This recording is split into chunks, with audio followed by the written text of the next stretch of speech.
नमस्कार। और आज इस बहुत सुंदर सुबह में आप सभी को राधे राधे। आज हम जिस व्यक्तित्व पर बात करने जा रहे हैं वह है अटल बिहारी वाजपेयी। 15/12/1924 को जन्म लेने वाला और 16/8/2018 तक इस दुनिया में रहने वाला यह व्यक्तित्व आज हमारे बीच नहीं है, लेकिन 93 वर्ष की आयु में उनकी मृत्यु के उपरांत भी आज हम उनको याद करते हैं। लगभग 100 साल होने जा रहे हैं और वह व्यक्तित्व, उसके कृतित्व की छाप हमारे मस्तिष्क में अमिट है। अटल बिहारी वाजपेयी आज वह नाम है जो किसी परिचय की दरकार नहीं रखता। यह सर्वस्वीकार्य, हरफनमौला, उदारवाद और यथार्थवाद का सम्मिश्रण ऐसा व्यक्तित्व था जो अपने विरोधियों में भी लोकप्रिय था। अध्यापक व कवि श्री कृष्ण बिहारी वाजपेयी की सबसे छोटी संतान के रूप में आपका जन्म हुआ। पिता भी कृष्ण था और माता भी कृष्णा थी, और यह उस कुल के सबसे छोटे बेटे थे। इन्होंने अपने पुरुषार्थ के बल पर एक अलग पहचान बनाई। इस राजनीतिक धुरंधर ने 5 दशक तक भारतीय राजनीति पर जो अमिट छाप छोड़ी, उसने इन्हें संसदीय मर्यादा का पोषक, राजनीतिक युग पुरुष के रूप में स्थापित कर दिया। इस सर्वमान्य नेतृत्वकारी शक्ति ने 9 बार लोकसभा व 2 बार राज्यसभा से जीत हासिल की। ये जो विजयश्री का वर्ण इन्होंने किया, इस वर्ण के पीछे बहुत सारी असफलताओं की कहानी भी जुड़ी हुई है। भारतीय राजनीति के इस भीष्म पितामह ने अपनी अजातशत्रु की छवि के साथ भारतीय प्रधानमंत्री के रूप में भी अपने दायित्व का निर्वहन किया।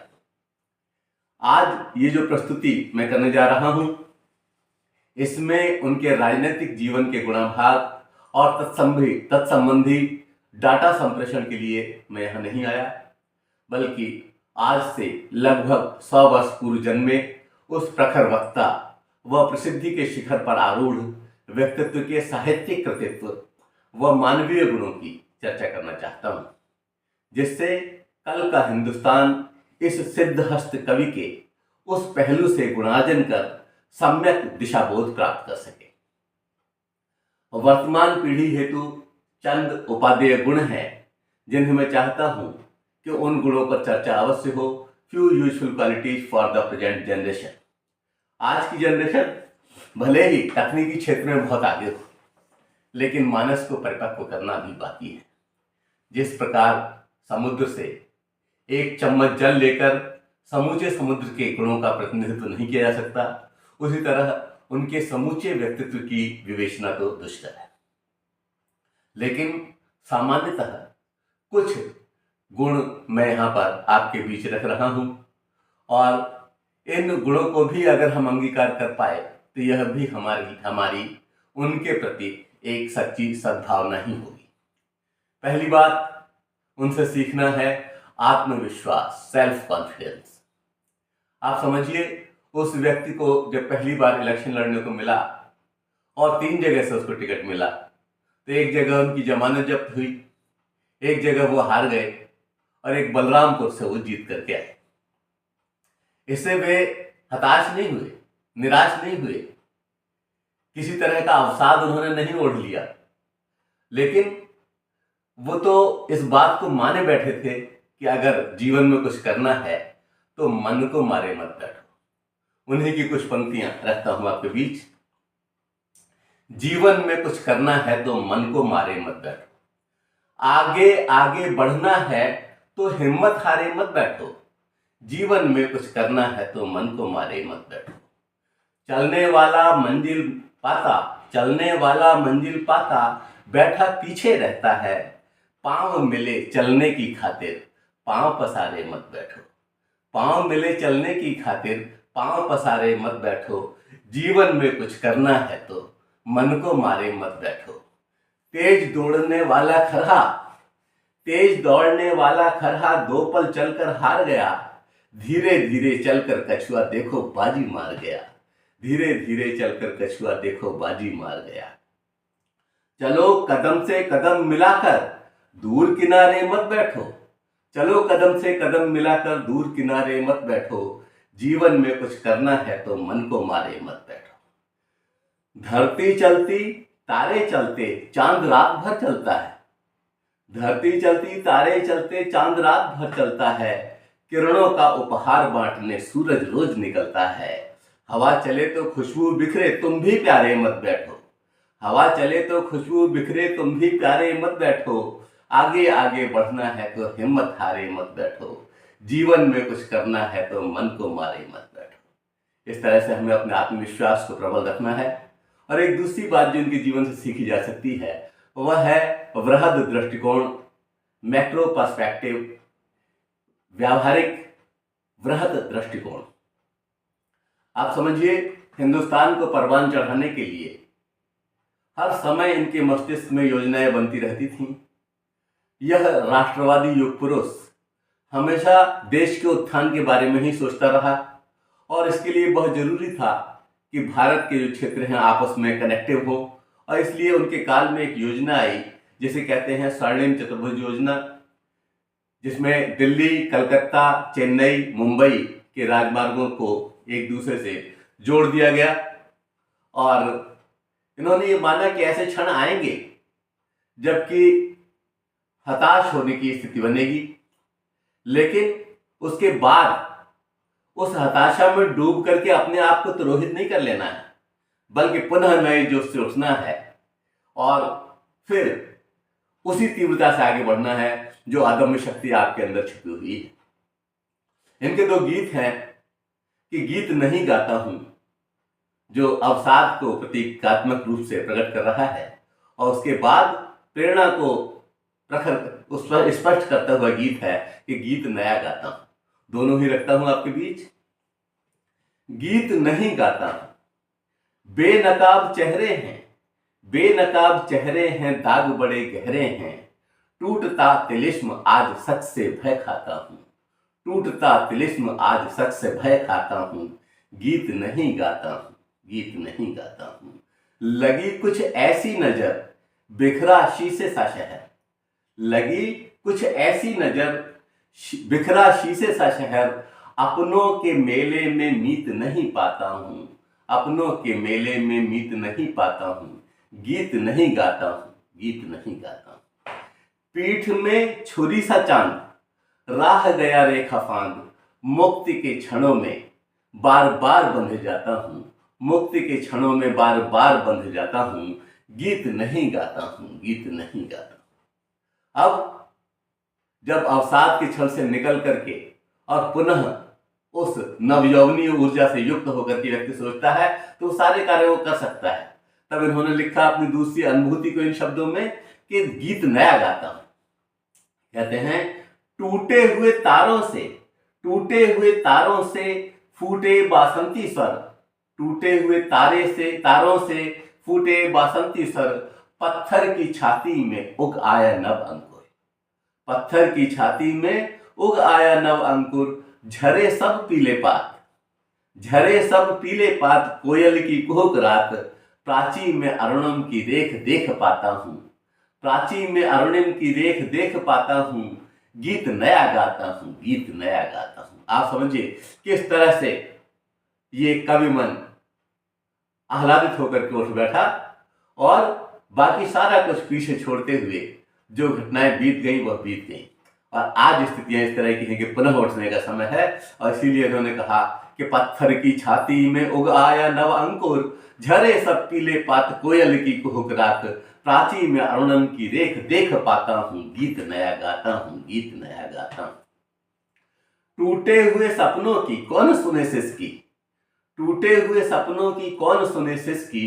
अंतर की चीर व्यथा पलकों पर ठिठकी, अंतर की चीर व्यथा पलकों पर ठिठकी।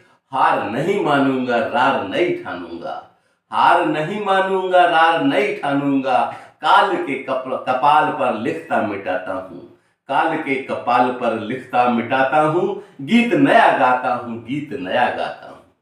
आप समझिए किस तरह से प्रेरणा से भर उठा वह युग पुरुष, और वह पूरी समूची आवाम को यह प्रेरणा देना चाहता है कि इस तरह के दिन जाते हैं। अगर अच्छे दिन हमेशा नहीं रहते तो खराब दिन भी हमेशा नहीं रहते। और इसके साथ ही एक तीसरी बात जो उनसे सीखने लायक है वह है पॉजिटिव थिंकिंग, यानी कि सकारात्मक सोच। एक बार उन्होंने कहा कि दोस्त बदल जाते हैं, पड़ोसी नहीं बदलते। इसके पीछे उनका मकसद था कि संबंधों में सुधार किया जाए, जो भी हमारे पड़ोसी देश हैं उनसे अच्छा दोस्ताना व्यवहार किया जाए। और इसी क्रम में उन्होंने पाकिस्तान के साथ एक बस यात्रा प्रारंभ की, संबंध सुधार की दिशा में एक कदम उठाया। 19 फरवरी 1999 सदाए सरहद नाम से दिल्ली से लाहौर तक एक बस सेवा प्रारंभ की गई, और उसका परिणाम बहुत सुखद नहीं रहा, और कारगिल युद्ध के रूप में हमें वह त्रासदी झेलनी पड़ी जिसमें हम विजित रहे, लेकिन वह धोखा हमने उनसे पाया। व्यक्तियों के इस धोखे को वो समझते थे, देशों के व्यवहार क्या होंगे यह वो अच्छी तरह समझते थे, और सकारात्मकता उनमें इतनी अधिक भर गई, इतनी अधिक थी कि मानो फूट पड़ती थी। और उन्होंने एक कविता लिखी जिसका शीर्षक था मौत से ठन गई। आप समझिए कितना सशक्त व्यक्तित्व रहा होगा जो इस तरह की सोच रखता था। मैं रखता हूं वो पंक्तियां जो उन्होंने अपने उस गीत में कही कि मौत से ठन गई।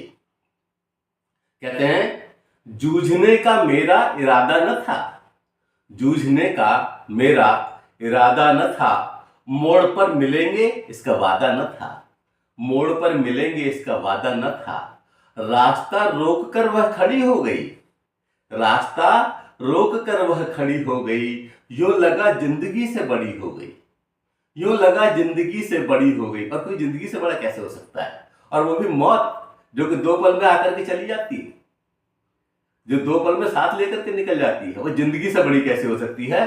तो कह रहे हैं कि रास्ता रोक कर वह खड़ी हो गई, यूं लगा जिंदगी से बड़ी हो गई, मौत की उम्र क्या है 2 पल भी नहीं, मौत की उम्र क्या है 2 पल भी नहीं, मैं जी भर जिया मैं मन से मरूं, मैं जी भर जिया मैं मन से मरूं, मौत की उम्र क्या है 2 पल भी नहीं, जिंदगी सिलसिला आज कल की नहीं, मैं जी भर जिया मैं मन से मरूं, लौट कर आऊंगा, लौट कर आऊंगा, कूच से क्यों डरूं, लौट कर आऊंगा कूच से क्यों डरूं। क्योंकि आप समझिए जो भारतीय व्यवस्थाएं हैं उसमें पुनः जन्म की हमने परिकल्पना की है, और जो हमारे उद्देश्य अधूरे रह जाते हैं उनको पूरा करने के लिए हम आते हैं, पुनः पुनः जन्म लेते हैं, और इसीलिए इनकी यह पंक्तियां हैं। अब आगे कि तू दबे पांव चोरी छिपे से न आ, तू दबे पांव चोरी छिपे से न आ, सामने वार कर फिर मुझे आजमा, सामने वार कर फिर मुझे आजमा, मौत से बेखबर जिंदगी का सफर, मौत से बेखबर जिंदगी का सफर, शाम हर सुरमई रात बसंती का सर, शाम हर सुरमई रात बंसी का सर, शाम हर सुरमई रात बंसी का सर, बात ऐसी नहीं कि कोई गम नहीं, बात ऐसी नहीं कि कोई गम नहीं, दर्द अपने पराए का कुछ कम भी नहीं, दर्द अपने पराए कुछ कम भी नहीं, प्यार इतना परायों से मुझको मिला। अटल जी कह रहे हैं कि प्यार इतना परायों से मुझको मिला, न अपनों से बाकी है कोई गिला, न अपनों से बाकी है कोई गिला। हर चुनौती से 2 हाथ मैंने किए, हर चुनौती से 2 हाथ मैंने किए, आंधियों में जलाए हैं बुझते दिए, आंधियों में जलाए हैं बुझते दिए, आज झकझोरता तेज तूफान है, आज झकझोरता तेज तूफान है, नाव भंवरों की बाहों में मेहमान है, नाव भंवरों की बाहों में मेहमान है, पार पाने का कायम मगर हौसला, पार पाने का कायम मगर हौसला, देख तेवर तूफा का तेवरी बन गई, देख तेवर तूफा का तेवरी तन गई, मौत से ठन गई, मौत से ठन गई, मौत से ठन गई, मौत से ठन गई। आप समझिए कि जितना आक्रमण तीव्रता से उस ओर से हो रहा है, उतनी ही तीव्रता से और प्रबल हो रहा है मानस। तो यह गुण स्वीकार करने लायक है, सीखने लायक है। एक और बात कि उनकी धैर्यशीलता, यह भी एक ऐसी क्वालिटी है जिसको कि आज हम अपने जीवन में उतार सकते हैं और अपने आप को उत्थित कर सकते हैं। एक लगभग 100 साल पुराना कावेरी का जल विवाद जो उन्होंने सुलझाया, वो इनकी धैर्यशीलता का एक बहुत ही उत्कृष्ट उदाहरण है। वह विवाद जिसमें दोनों पक्षों को समझा करके दोनों स्थितियों को इस तरह की मोड़ पर ला करके खड़ा करना कि भी वो जल विवाद निबट गया, जो कि 100 वर्षों से चल रहा था। ऐसी स्थिति में ये कहते हैं कि हमें केवल एक बात का ध्यान रखना है। किस बात का? कि हम राष्ट्रवादी हैं और राष्ट्र के उत्थान की ओर हमें चलना है। और जिस तरह से आज कहा जाता है सबका साथ, सबका विश्वास, सबका विकास, उसी तरह से उन्होंने कहा कि कदम मिलाकर चलना होगा। रखता हूं आपके बीच उनकी हृदय की गहराइयों से निकली हुई वो पंक्तियां। शीर्षक था उनका उस गीत का, कदम मिलाकर चलना होगा। उन्होंने कहा, बाधाएं आती हैं आए, स्वागत कर रहे हैं, बाधाएं आती हैं आए, घिरे प्रलय की घोर घटाएं, पांवों के नीचे अंगारे, सिर पर बरसे यदि ज्वालाएं, सिर पर बरसे यदि ज्वालाएं, निज हाथों में हंसते हंसते आग लगाकर जलना होगा, निज हाथों में हंसते हंसते आग लगाकर जलना होगा, कदम मिलाकर चलना होगा, कदम मिलाकर चलना होगा। आह्वान गीत है, आह्वान कर रहे हैं कि सबको कदम मिलाकर चलने की आवश्यकता है, तभी देश की, हिंदुस्तान की प्रगति हो सकती है। और हमें धैर्य धारण करना होगा, उस धैर्य के साथ लगातार अनवरत प्रयास करना होगा। उन्होंने कहा कि हाथ से रुदन में तूफानों में, हाथ से रुदन में तूफानों में, अगर असंख्यक बलिदानों में, उद्यानों में वीरानों में, अपमानों में सम्मानों में, उन्नत मस्तक उभरा सीना, उन्नत मस्तक उभरा सीना, पीड़ाओं में पलना होगा, पीड़ाओं में पलना होगा, कदम मिलाकर चलना होगा, कदम मिलाकर चलना होगा। आगे देश के जनमानस को दिशा देते हुए कहते हैं कि उजियारे में अंधकार में, उजियारे में अंधकार में, कल कहार में बीच धार में, घोर घृणा में पूत प्यार में, क्षणिक जीत में दीर्घ हार में, जीवन के शत शत आकर्षक अरमानों को ढलना होगा, जीवन के शत शत आकर्षक अरमानों को ढलना होगा, कदम मिलाकर चलना होगा, कदम मिलाकर चलना होगा। जब हम राष्ट्र के उत्थान की बात सोचते हैं तो छोटी छोटी बातें तिरोहित करने लायक ही हैं। अपने यहाँ सुभाष में भी कहा गया कि अयम निजः परोवेति गणना लघु चेत साम, उदार चरिताना तु वसुधैव कुटुंबकम। और इसी भाव को जिया उन्होंने कहा कि सम्मुख फैला अगर ध्येय पथ, सम्मुख फैला अगर ध्येय पथ, प्रगति चिरंतन कैसा इति सब।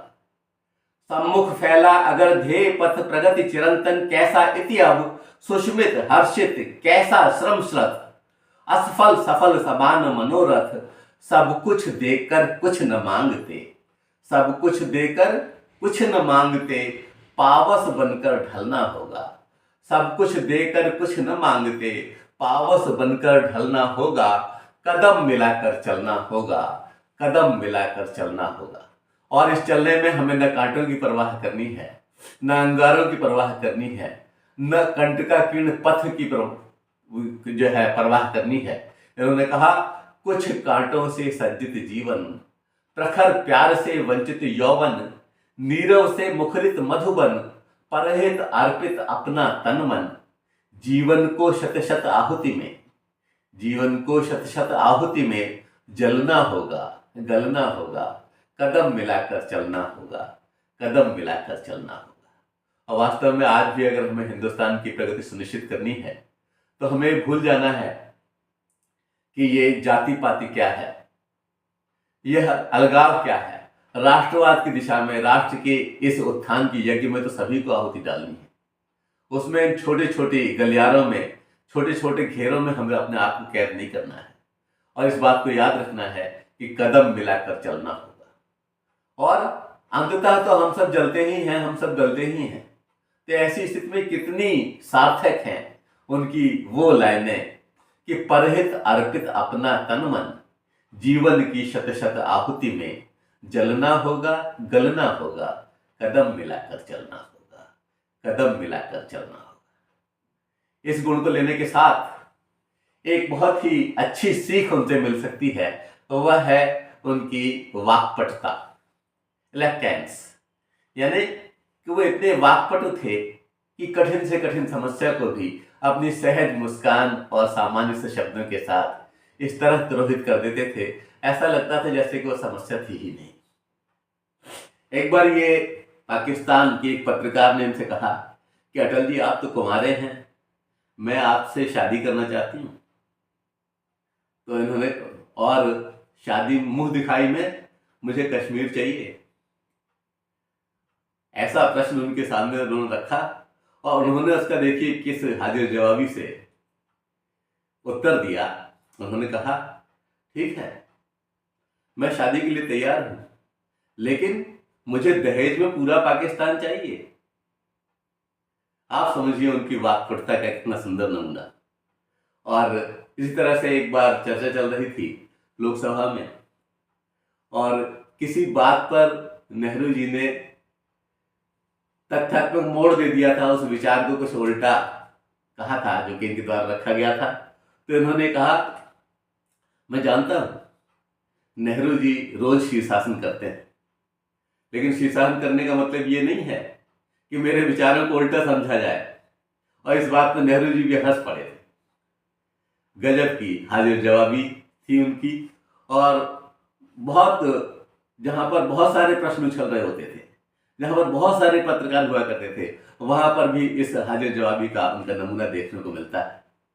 और साथ साथ उनका जो एक फिलॉसफिकल अंदाज था, एक दार्शनिक अंदाज था, जिसमें कि इस हाजिर जवाबी के ही दर्शन होते हैं, वह गीत बहुत अधिक लोकप्रिय हो न हो, लेकिन बहुत महत्वपूर्ण है। मैं आपके बीच रखता हूं, न मैं चुप हूं न गाता हूं, उन्हीं की पंक्तियां। सवेरा है मगर पूरब दिशा में घिर रहे बादल, सवेरा है मगर पूरब दिशा में घिर रहे बादल, रुई से धुंधलके में मील के पत्थर पड़े घायल, रुई से धुंधलके में मील के पत्थर पड़े घायल, ठिठके पांव ओझल गांव, जड़ता है न गतिमयता, जड़ता है न गतिमयता, स्वयं को दूसरों की दृष्टि से मैं देख पाता हूं, स्वयं को दूसरों की दृष्टि से मैं देख पाता हूं, न मैं चुप हूं न गाता हूं, न मैं चुप हूं न गाता हूं। आप समझिए जो लाइन है कि स्वयं को दूसरों की दृष्टि से मैं देख पाता हूं, आप इसका अकेले में चिंतन मंथन करें, बहुत गहरी लाइन है। न मैं चुप हूं न गाता हूं, और ये वाक्पटुता का एक बहुत ही बेहतरीन उदाहरण है। समय की सदर सांसों ने चिनारों को झुलस डाला, मगर हिमपात को देती चुनौती एक दुर्माला, बिखरे नीड़ वहीं से चीड़, आंसू है न मुस्काने, हिमानी झील के तट पर, हिमानी झील के तट पर अकेला गुनगुनाता हूँ, अकेला गुनगुनाता हूँ, न मैं चुप हूँ न गाता हूँ, न मैं चुप हूँ न गाता हूँ। अकेले में चिंतन मंथन की आवश्यकता है, विचार विमर्श की आवश्यकता है, और उसके बाद जब सत्य की तलाश पूरी हो जाए तो उसे परोस देने की आवश्यकता है। कितना सुंदर कहा कि आंसू है न मुस्काने, हिमानी झील के तट पर अकेला गुनगुनाता हूँ, न मैं चुप हूँ न गाता हूँ, न मैं चुप हूँ न गाता हूँ। एक और गुण जो कि बहुत अधिक अनुभव से आएगा कि सर्व लोकप्रिय नेतृत्वकारिता, पॉपुलर लीडरशिप कैसे की जाए, जिसमें आप अपने विरोधियों में भी लोकप्रिय हो जाए, जिसमें विरोध के जो स्वर हैं वो आपको एक विशेष आदर दें, और हम विभिन्न स्थितियां, कैसी भी स्थितियां आए, कभी कोई हमें सम्मान कर जाए, कभी कोई हमारा अपमान कर जाए, कभी कोई किसी तरह की सोच हमारे लिए रखता हो, लेकिन हमें इस बात का ध्यान रखना है कि पुनः प्रारंभ हमें ही करना है। और इसी संदर्भ में इनकी कुछ पंक्तियां थी जिसका शीर्षक था आओ फिर से दिया जलाएं। आओ फिर से दिया जलाएं बहुत ही अच्छी और मुझे बहुत बढ़िया लगती है, और इन्होंने उसमें अपने मनोभावों को एक तरह से पूरी तरह उड़ेल दिया, और यह बहुत ही समझने योग्य, प्रेरणा देने लायक वाली लाइनें रखता हूं आपके बीच। आओ फिर से दिया जलाएं। भरी दोपहरी में अंधियारा, भरी दोपहरी में अंधियारा, सूरज परछाई से हरा, अंतरतम का नेह निचोड़े, बुझी हुई बाती सुलगाएं, बुझी हुई बाती सुलगाएं, आओ फिर से दिया जलाएं, आओ फिर से दिया जलाएं। हम पड़ाव को समझे मंजिल, आप देखिए कितना साफ और स्पष्ट निर्देश है कि हम पड़ाव को समझे मंजिल, लक्ष्य हुआ आंखों से ओझल, लक्ष्य हुआ आंखों से ओझल ओझल, वर्तमान के मोह जाल में, वर्तमान के मोह जाल में, आने वाला कल न भुलाएं, आने वाला कल न भुलाएं, आओ फिर से दिया जलाएं, आओ फिर से दिया जलाएं। आहुति बाकी यज्ञ अधूरा, आहुति बाकी यज्ञ अधूरा, अपनों के विघ्नों ने घेरा, अपनों के विघ्नों ने घेरा, अंतिम जय का वज्र बनाने, नव दधीची हड्डियां गलाएं, अपनों के विघ्नों ने घेरा, अंतिम जय का वज्र बनाने, नव दधीची हड्डियां गलाएं, आओ फिर से दिया जलाएं, आओ फिर से दिया जलाएं। कितने सुंदर विचार और कितने प्रेरक शब्द।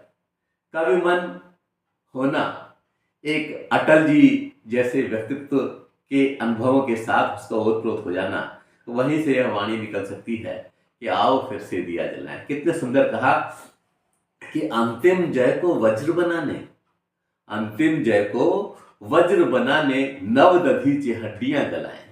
केवल गाल नहीं बजाना है, केवल शोबाजी नहीं करनी है, केवल दूसरे से कम करने के लिए नहीं कहना है, बल्कि जो भी अपने आप को प्रेरक समझ रहा है, जो भी अपने आप को नवदधीच समझ रहा है, जो भी अपने आप को नेतृत्वकारी शक्ति समझ रहा है, सीधे सीधे उसको संदेश है कि अंतिम जय का वज्र बनाने, नवदधीच हड्डियां गलाएं, आओ फिर से दिया जलाएं, आओ फिर से दिया जलाएं। इसके साथ ही इनका एक और गुण लेने लायक है, वह है दृढ़ता।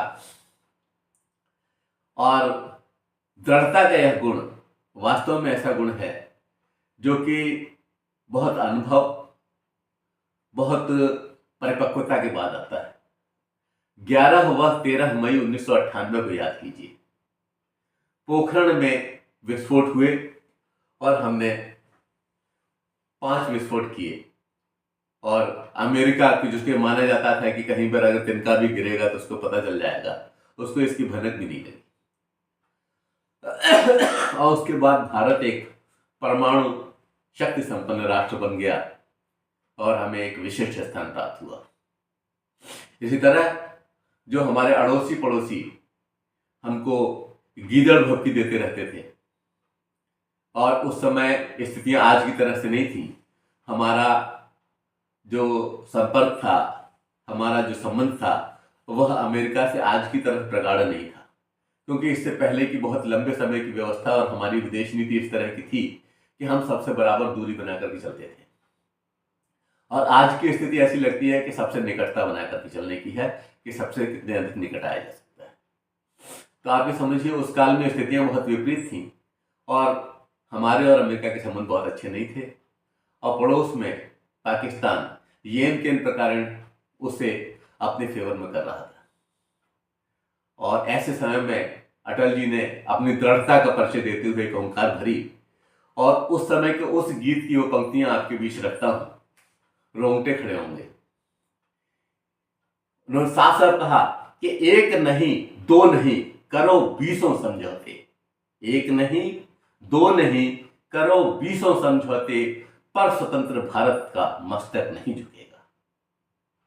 उन्होंने कहा कि अगणित बलिदानों से अर्जित यह स्वतंत्रता, अगणित बलिदानों से अर्जित यह स्वतंत्रता, अश्रु स्वेद शोणित से सिंचित यह स्वतंत्रता, त्याग तेज तपबल से रक्षित यह स्वतंत्रता, दुखी मनुष्यता के हित अर्पित यह स्वतंत्रता, दुखी मनुष्यता के हित अर्पित यह स्वतंत्रता, इसे मिटाने की साजिश करने वालों से कह दो, इसे मिटाने की साजिश करने वालों से कह दो, चिनगारी का खेल बुरा होता है, चिनगारी का खेल बुरा होता है। औरों के घर आग लगाने का जो सपना, औरों के घर आग लगाने का जो सपना, वो अपने ही घर में सदा खड़ा होता है, वो अपने ही घर में सदा खड़ा होता है। और आज देखिए वो लाइनें सटीक बैठ रही हैं। अपने ही हाथों तुम अपनी कब्र न खोदो, साफ संकेत कि अपने ही हाथों तुम अपनी कब्र न खोदो, अपने पैरों आप कुल्हाड़ी नहीं चलाओ, अपनों पैरों आप कुल्हाड़ी नहीं चलाओ। ओ नादान पड़ोसी अपनी आंखें खोलो, ओ नादान पड़ोसी अपनी आंखें खोलो, आजादी अनमोल न इसका मोल लगाओ, आजादी अनमोल न इसका मोल लगाओ। पर ये जानते हैं कि उन लोगों ने इसके लिए श्रम नहीं किया था, ये तो बाद में टुकड़े करके उनको मिल गया एक टुकड़ा और कुछ राशि मिली। पर तुम क्या जानो आजादी क्या होती है, साफ साफ कहा कि पर तुम क्या जानो आजादी क्या होती है, तुम्हें मुफ्त में मिली न कीमत गई चुकाई, तुम्हें मुफ्त में मिली न कीमत गई चुकाई। अंग्रेजों के बल पर दो टुकड़े पाए हैं, मां को खंडित करते तुमको लाज ना आई, मां को खंडित करते तुमको लाज ना आई।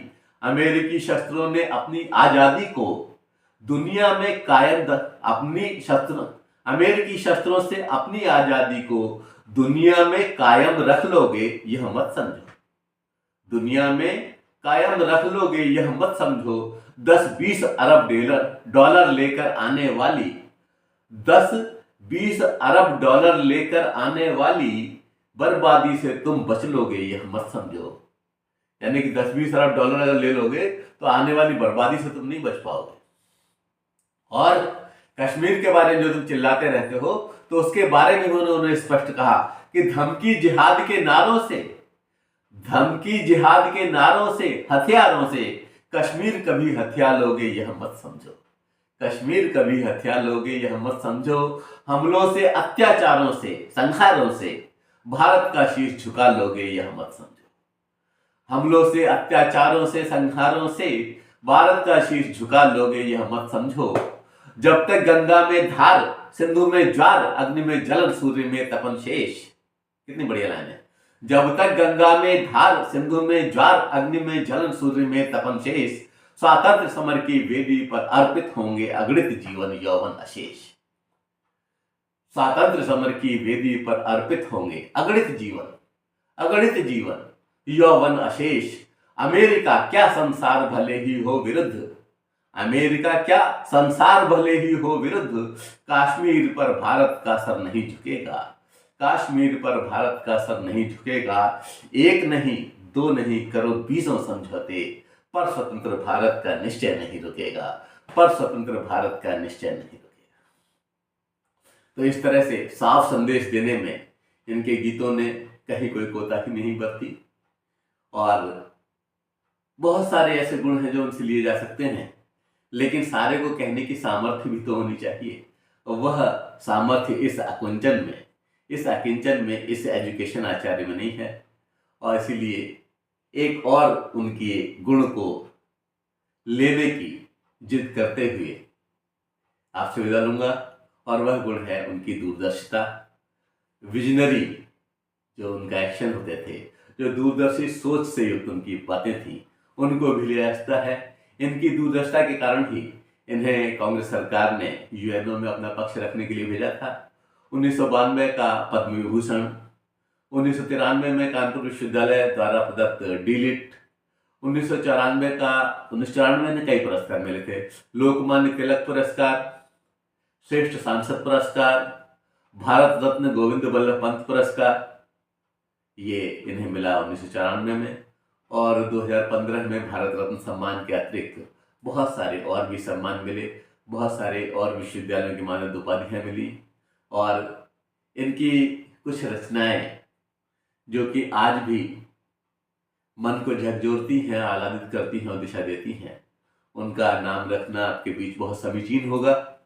इसमें एक है रग रग हिंदू मेरा परिचय, एक और है अमर बलिदान ये एक वक्तव्य संग्रह है।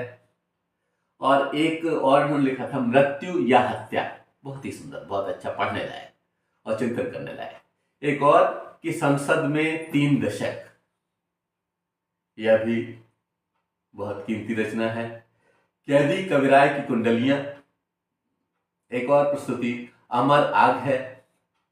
एक और राजनीति की रपटीली राहें, और एक संग्रह है इनका कुछ लेख कुछ भाषण, और साथ ही एक जो बहुत ही फेमस हुई मेरी 51 कविताएं, वह तो है ही, जिसमें इनके व्यक्तित्व के विभिन्न पक्षों की छाप दिखाई पड़ती है। और इनके शब्दों में जो जोश है वह किस तरह से हम में उतर जाता है, यह इतना सहज भाव से उतरता है कि हमें पता ही नहीं चलता। और बड़े साफ साफ जब किसी को संदेश देते हैं, जैसे उन्होंने उसमें कहा, इससे पूर्व वाली कविता में पाकिस्तान ने कहा कि धमकी जिहाद के नारों से, हथियारों से, धमकी जिहाद के नारों से, हथियारों से कश्मीर का भी हत्या लोगे यह मत समझो। हमलों से, अत्याचारों से, संहारों से भारत का शीश झुका लोगे यह मत समझो। एक बार पुनः इस अदम्य सेनानी को नमन करते हुए एजुकेशन आचार्य बढ़ता है एक नई यात्रा की ओर, जहां पर आपको जोड़ेंगे इस तरह के और विशिष्ट व्यक्तित्वों से। धन्यवाद। जय हिंद, जय भारत।